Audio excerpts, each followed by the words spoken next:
This is transactional entertainment lawyer Joshua Lastine, and you're listening to the Geekcast Radio Network. You've just jumped inside the pull bag. Join TFG1 Mike and the rest of the comic crew here at the GCRN as they make their great escape into comics.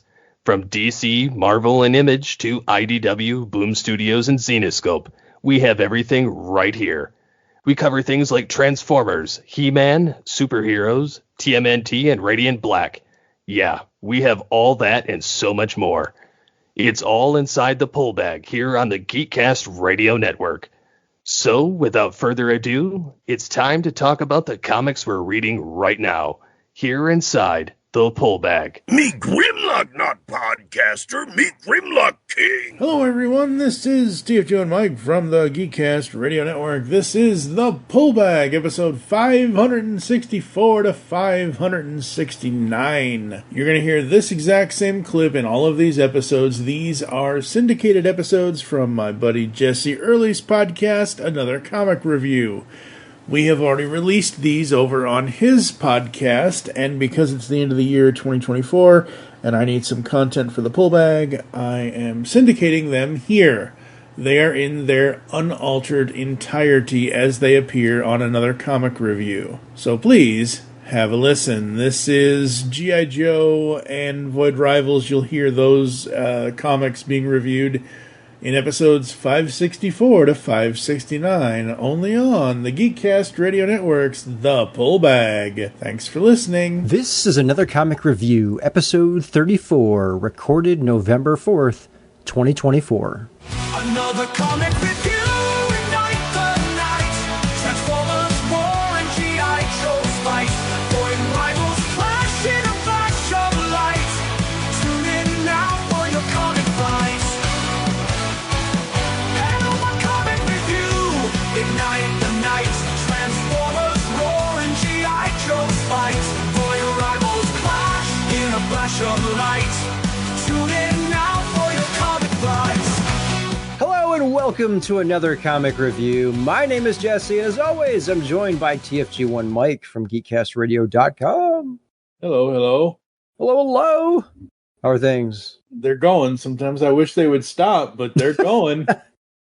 Well, that's good or bad, I guess, depending. So, Well, I'm a little crazy, folks. I plan on releasing 31 podcasts for 31 days of December, and I've only recorded half of that. And you've got that 24-hour one coming up. Oh, shut the hell up. All right, our topic for discussion in this episode, Void Rivals number 13 by Kirkman, De Felici, Del Pesce, and Wooten.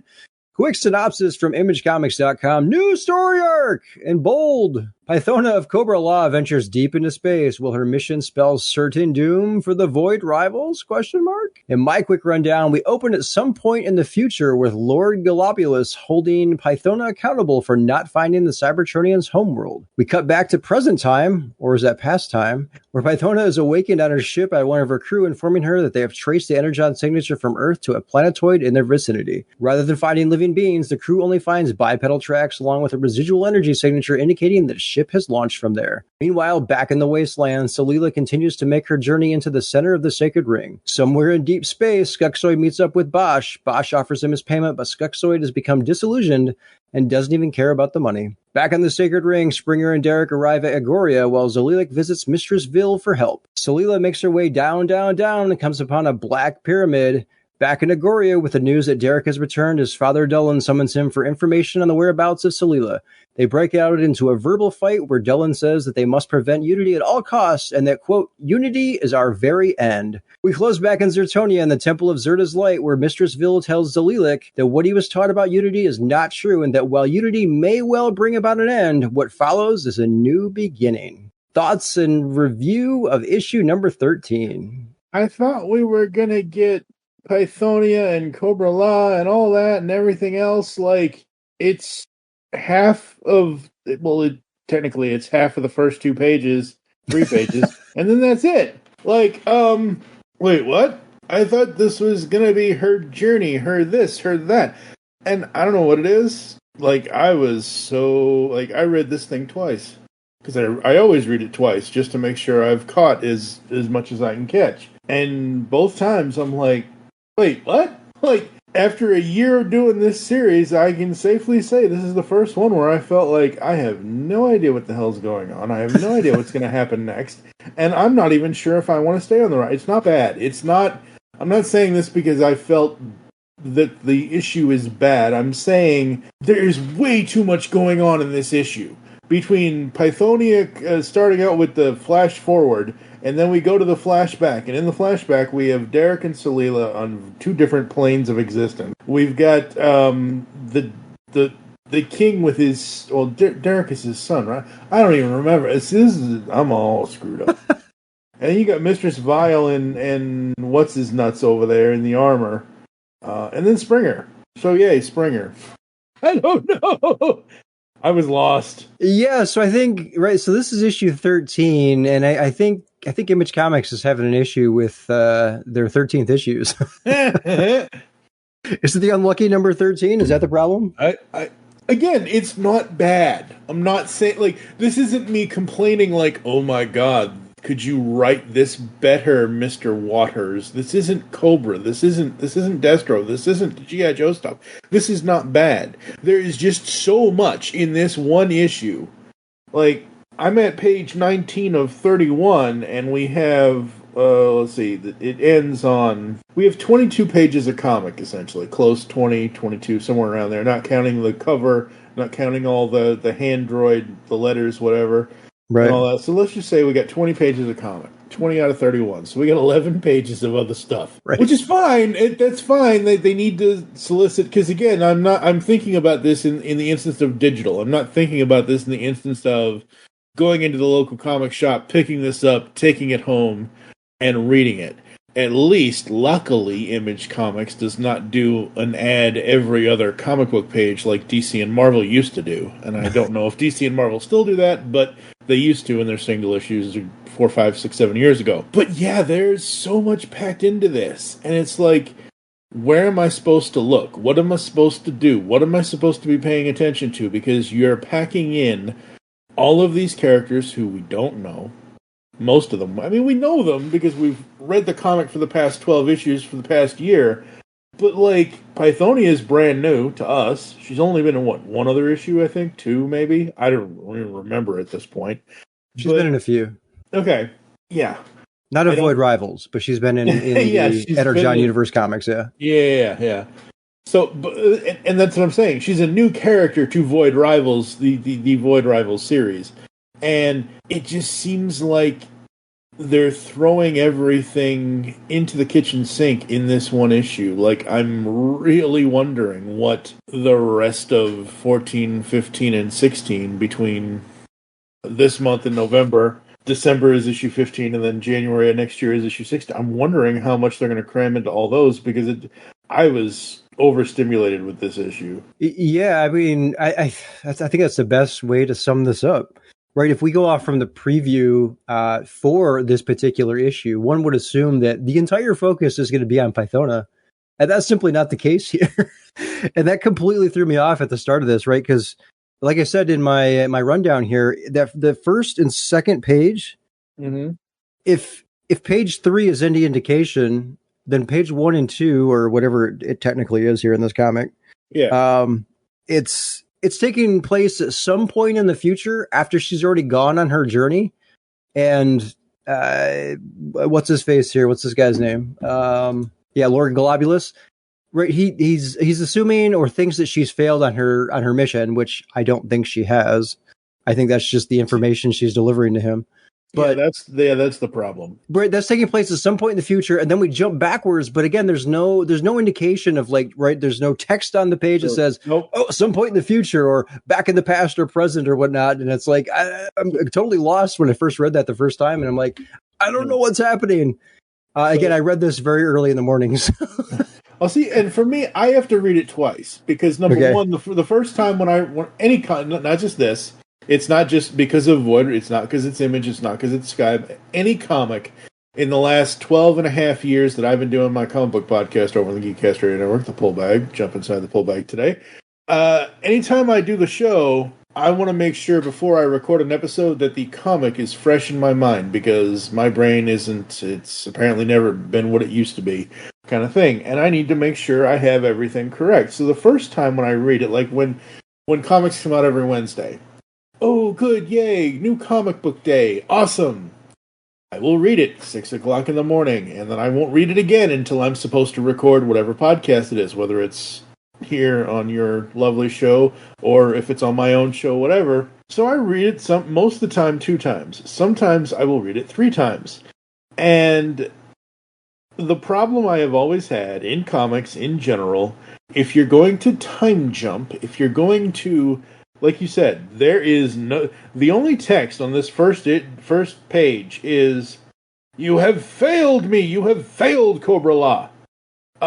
You could have put something up in the right-hand corner of that saying, this is the near future, or this is now and that was then, or this is blah, blah, blah, blah, blah, or like anybody, and I'm going to say anybody, any letterer, any editor, anybody. I'm not calling out Russ specifically. Come on, Russ. No. I'm not calling him out specifically because maybe Kirkman didn't tell him. Like, something happened here where an instruction was not given to give out time of when this is.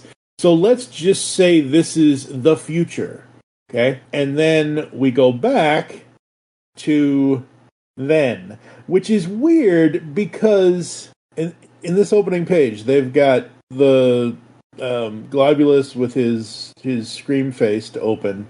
We've got him up against Pythonia there. We've got the next page with everything going on. And then we got the next page. On the next page here, where the second panel, where she says, "What do you see, Acronis?" So that page at the bottom panel has later on it. And then the next page, when we go to the Wasteland with Springer and Derek, that has Wasteland on it to let you know that we are in a different part of the story. So, how could you not, on this very opening page, "You have failed, Cobra La," put something in the upper right-hand corner where there's nothing but black space? It's not messing with the art. It's not messing with the letters that whatever the character's name is saying here. It's not messing with any of that. The same thing when you switch the thing to the rest of it. Like, why couldn't you have done that to tell us? And there are some comics that do it. There are some I remember there was an issue of IDW Publishing's Transformers More Than Meets the Eye where it was a constant time. Every panel, you know how they have the guided view on the thing where you can zoom in. Okay, so on that there was a page with 9 different panels. Every panel was a different point in time, and it let you know that it was a different point in time. So it isn't like they couldn't have done that. So, okay, fine. We go to the Wasteland, we go to Derek and Springer, and they're on their little journey, and all this and all that, and that's fine. And Derek is missing his hand droid, not hand job. Kind of thing, because there's a panel here where he looks at his hand, and I know, not helpful. But it's just one of those things where I'm liking that. The problem with this issue that I'm seeing is, yes, you're right. We've seen Pythonia in other comics. We have not seen her in this comic. We needed something here to introduce the larger Void Rivals audience to this character. I mean, something. Just a little. So it doesn't have to be like a whole thing of her origin or anything like that. It doesn't need to be a 2-issue special interrupting the story, telling you where the hell Starscream was. Oh, sorry. Whoops. It doesn't have to be any of that. It just has to be something. And then the rest of it is the rest of the Zertonians and Aragonian characters going back and forth about Unity, no Unity, Unity, no Unity, blah, blah, blah. It's the worst game engine ever. So, yeah, I don't dislike the issue, but as I was reading this the first and the second time, these 20 pages, literally, I looked at it, Jesse, and I blinked, and it was done. Not kidding, and I'm not saying that to be mean about it. I'm saying, like, literally, the 2 times that I read this, I read it in under 5 minutes. I want to be able to say that I've read a comic book issue in maybe 15 to 20 minutes because I'm really delved into the story kind of thing. And there is kind of sort of set up here, but it's more teasing than anything else. It's like the whole issue between the father and the son, the king and the whatever, the prince here, the whole unity, no unity thing. Okay, fine, great. That's like it's 2 full pages, 3 maybe. And then we go back to Zertonia, Temple of Zerta's Light, which it's really dark in there. There's no light. Like, need some glow sticks. Exactly. Every time I move, now that I'm, 44 years old, almost 45, my back keeps cracking, my wrists keep cracking. I keep all the Snap, Crackle, and Pop cereal in me, but I don't glow at all, and I'm kind of pissed that I'm not glowing like a glow stick over here. It's not a bad issue. It just packs too much in. Yes, I think going back to what you just said about it not really being set up, more of a tease, I think you nailed it, right? Because in reading this, it's like you can kind of see where different pieces, right? It's weaving different threads here and there, but again, it's not really much of a setup. It's really more of a tease, and I think that was like the perfect way to describe it. Yeah, but I would agree with you. This is like a fast burn issue, right? I mean, you're start to finish very quickly. It sounded like maybe before we started recording, you were going to come down a little bit harsher on it. I think I'm going to. Like I'm down. I think Image Comics is having an issue with issue 13 of the series so far. Again, I wasn't a big fan of Transformers number 13. This one, it feels like it's the first miss of all the Void Rivals, in my opinion. Like, again, I know if people go back and listen, I know I've complained about some of these issues being kind of slow, right? And I get it, the setup, not everything's got to be the all out action. But this just feels like, again, it's all over the place. It feels weird. It feels different than the other issues for some reason. And maybe it's because there's like so many different threads being thrown at us. But yeah, like you said, based on what we saw for the preview for this issue, I was expecting it to be all about Pythona, doing the search, right? Because on the whatever page we last see her on, right, they land on this rockoid, planetoid thing. Yep. And they find the tracks. Obviously, that's where we met Jetfire? Who is he again? Jetfire. Jetfire, thank you. That's where we met Jetfire. That's where our two protagonists were, right? They left in the ship that they had cobbled together. So obviously that's where they were, and obviously they're going to follow this energy signature to be able to kind of track down where they are. So I assume they're going to be taken to the Sacred Ring at some point, but we don't see that in this issue. That's probably going to be coming at some point way in the future, maybe. But I think there's just way too much here, right? Because we were split off with Solila on her own. We've got Pythona here. Just throw in Lord Globulus for whatever reason for that, 2-panel some point in the future. We got Skuxoid. We have Derek and Springer, right, as kind of their own separate thing. And then Derek's kind of on his own. And then Derek meets up with his father, and then and then we are here with Lord what's his name, Zalilak, Premier Zalilak, sorry, not Lord, and then Mistress Vil, and it's just like it's all over the place, and it's very hard, in my opinion, it was very hard to follow what was going on. And going back to what you were saying about, or I guess I started the conversation of where they said it should have had the text up in the corner of right at some point in the future. It does that for literally everything else, just not that first panel. It doesn't make any sense to me. Yeah. And like I said, there is too much here, but it's not bad. What is bad about there being too much in this issue is, like I said, you're overstimulated because you don't know what to focus on. Now, if we had the full-on Pythona issue where it's her, kind of like how we had a 5-issue miniseries of Scarlet. I'm not saying Pythona needs a 5-issue miniseries. I'm saying we had a centralized look at one character and what that character was doing. If this issue was that, with that character, she was sent on a mission to do something. I still don't know what the hell she's supposed to be doing because there's so much else here. I will say, out of everything that's here, I want the Derek and Springer show more than anything else. Yeah, 100%. I think even the stuff with Solila and Handroid at this point, it's like I'd rather see them all together as a group, right? I guess in this case a trio with Handroid. Yeah, but I don't want to see them broken off and split up. Yeah, and maybe that's what they're going to be going towards in the future. I just don't think this was written to the point of... I don't think Mr. Kirkman wrote this to the point of letting us know where it was supposed to be going. Maybe I'm missing something. If people are listening to this, please listen to the other ones that we've done. Please listen to the stuff we'll do in the future. But it's one of those things where, did I miss something? I don't think I did, because I understood all of the plot lines.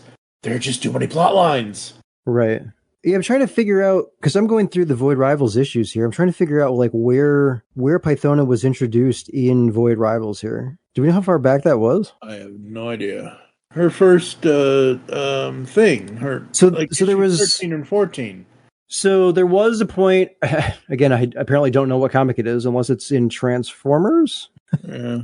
Where Lord Globulus wanted to send her out to. I don't remember if it was to figure out what these cybernetic beings were, where they were from. I guess in this particular issue here on that first page, he does say that like you failed me in this sense. So I guess that's what he was wanting her to do. So what he says is, let me scroll back here. He says, let's see here. Specifically, he says, Cybertronians, these metal monstrosities, are an affront to all we hold dear. You were sent to find their homeworld, learn their weaknesses, bend their abhorrent artificial bodies until they break. So that was kind of her mission. I don't remember what issue it was, but there was an issue where we saw her like take off in the ship, whatever it was. Yeah, I know. I got it right here.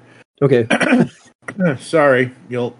Sorry. So what issue is that? Her appearances start at Cobra Commander number 1, 2, and 5, and then Void Rivals number 13.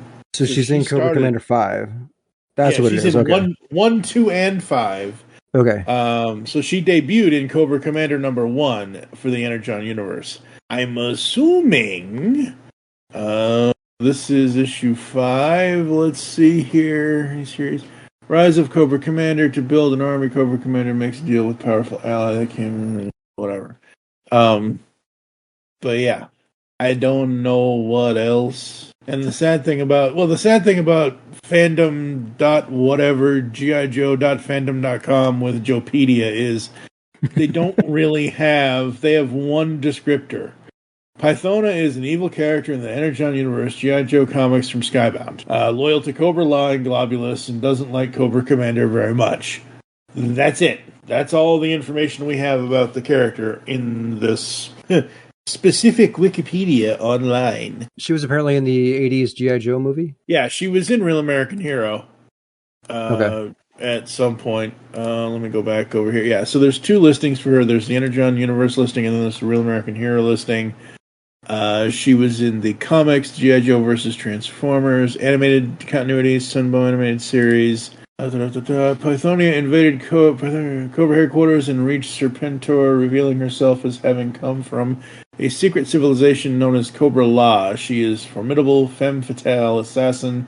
She and Serpentor appear to share feelings for each other. Yeah. So, I mean, it's not that she's a totally new character. It's just that she's not... Because, again, if you look at the... Okay, so at her appearances, like I said, Cobra Commander 1, 2, and 5. So she was in 3 out of the 5 issues of Cobra Commander, and her debut in Void Rivals is this issue number 13. Now, she doesn't seem to be doing much here because she gets scolded in the beginning, and then it cuts to everybody else. Like, why do you awaken me? You get literally his ugly ass face yelling at her. You get him saying something to her, and her saying, what does she say to him? She says, instead you have done nothing. You are too weak and pathetic, child, unworthy of the name. Yeah, she actually doesn't say anything to him. That's him she doesn't say anything to him. Okay, that's him talking. Okay, yeah. Okay, yeah, so she doesn't really do anything. But yet she's the star on the cover of the comic, leading us to believe that we're going to get some sort of adventure with her. I don't dislike this issue overall, like I've already said. I just wish that between the solicitation of it and the front cover of it, the main because this is what I also wish we could do with digital. I wish we could since it's digital and it doesn't really matter, I wish we could choose the cover we get. Because I would have chosen any of the other... I'm not saying this because I think the cover is bad. I'm saying because the cover for the story that's in this issue is misleading. We get one page with her, and that's it. That's not enough. That's not enough. Especially for when your solicit basically says, she's going on a mission, she's doing this, she's doing that. And what's odd is she's actually on 2 of the covers. The main one, obviously, and then there is another, I don't know if it's cover C, but there's another one where she's on there almost like leading an attack or leading her forces, but it's like, we don't see anything like that. In fact, when she's out with her forces on the planetoid, she's like behind all of them. Like she's not leading anyone. No. So, I think this one was a miss. This, of all the Void Rivals, right? And I have picked up the I have picked up the trades. I think this is the biggest misstep so far for Void Rivals, and I don't know that I would recommend. Again, I'm not done with this series at all because of one issue. Yeah, no. But I would say if you are jumping into this series, don't start with this issue. You're gonna be like, all right, I'm out. Go back and read from issue 1.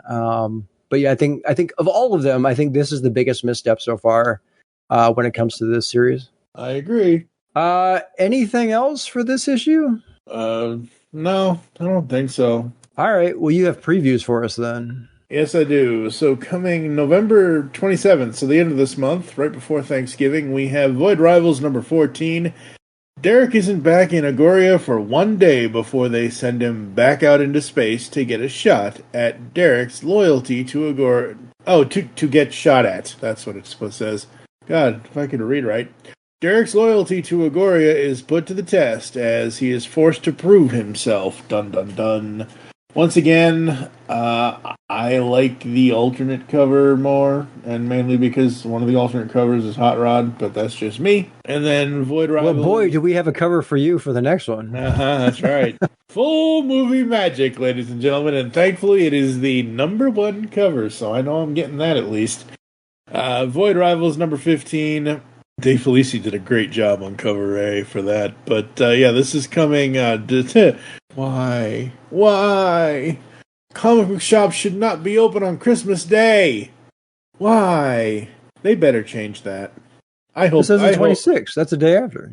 Well, this says the 25th. Oh.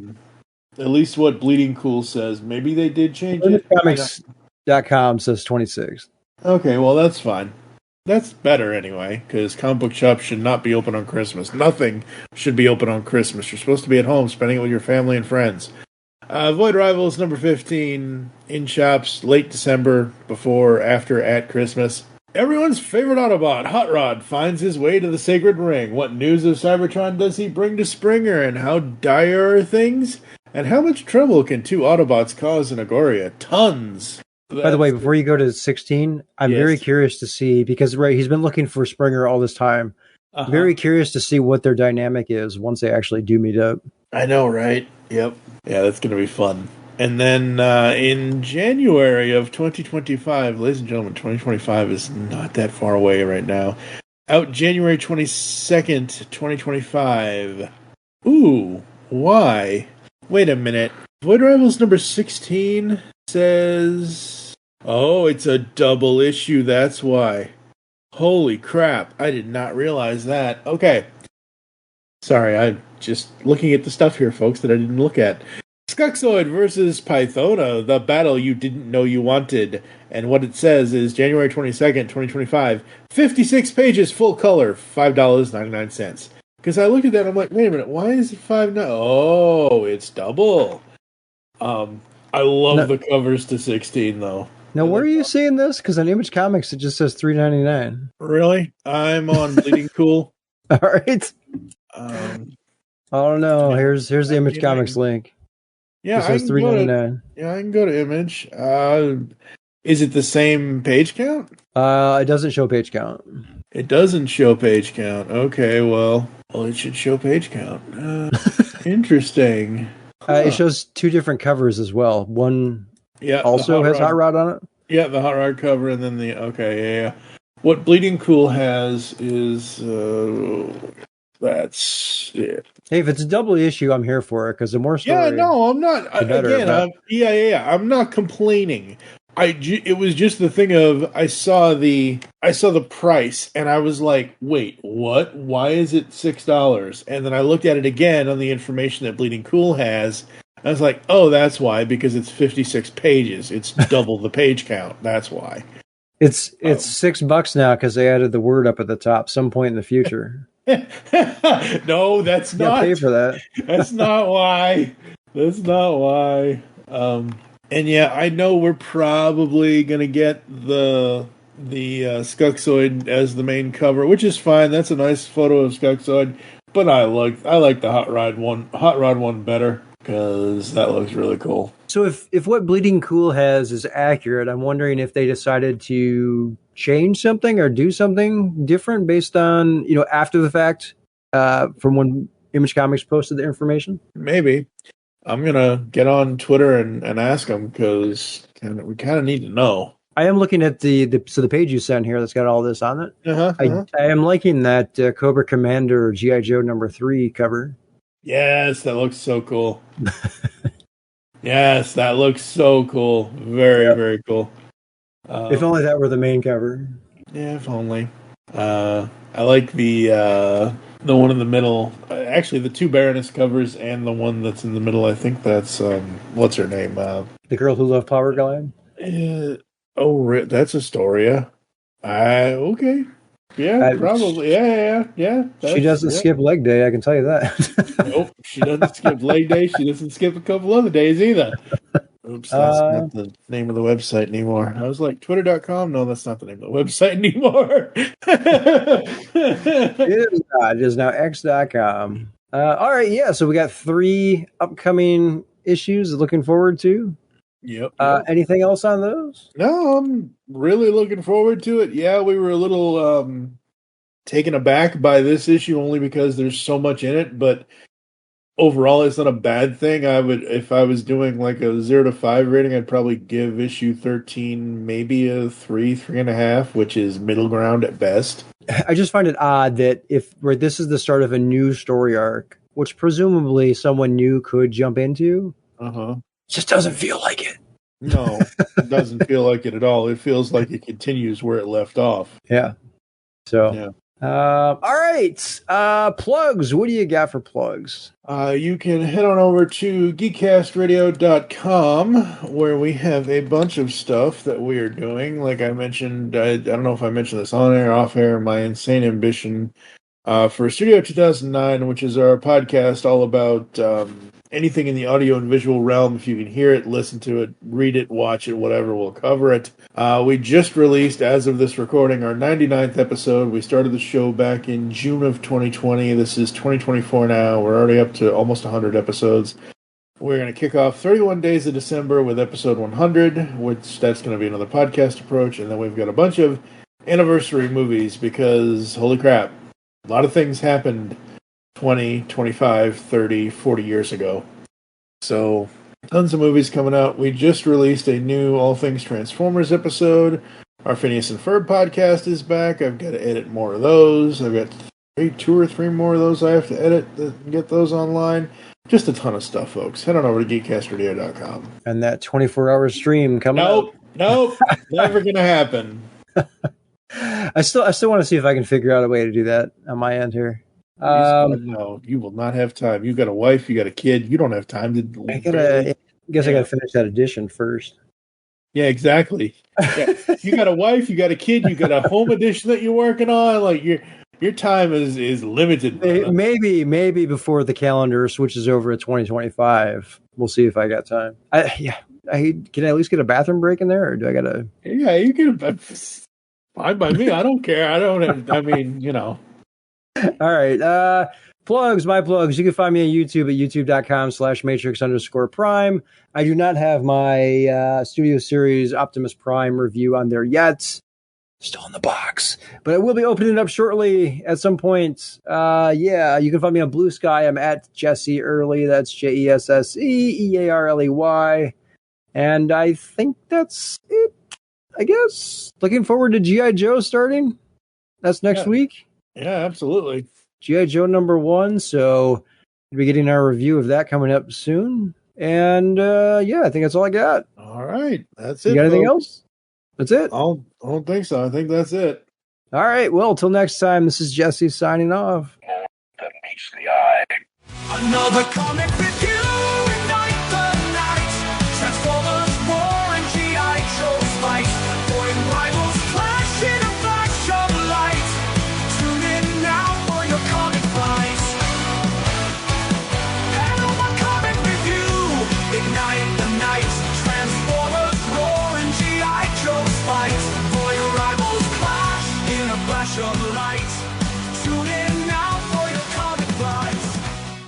All right, folks. Well, that's going to do it for this episode of The Pull Bag. Check us out next time when we'll be doing more syndicated episodes here at the end of 2024. Make your great escape into comics, and we will catch you next time. You've just heard the latest episode of The Pull Bag, the GCRN's first comic review and discussion podcast.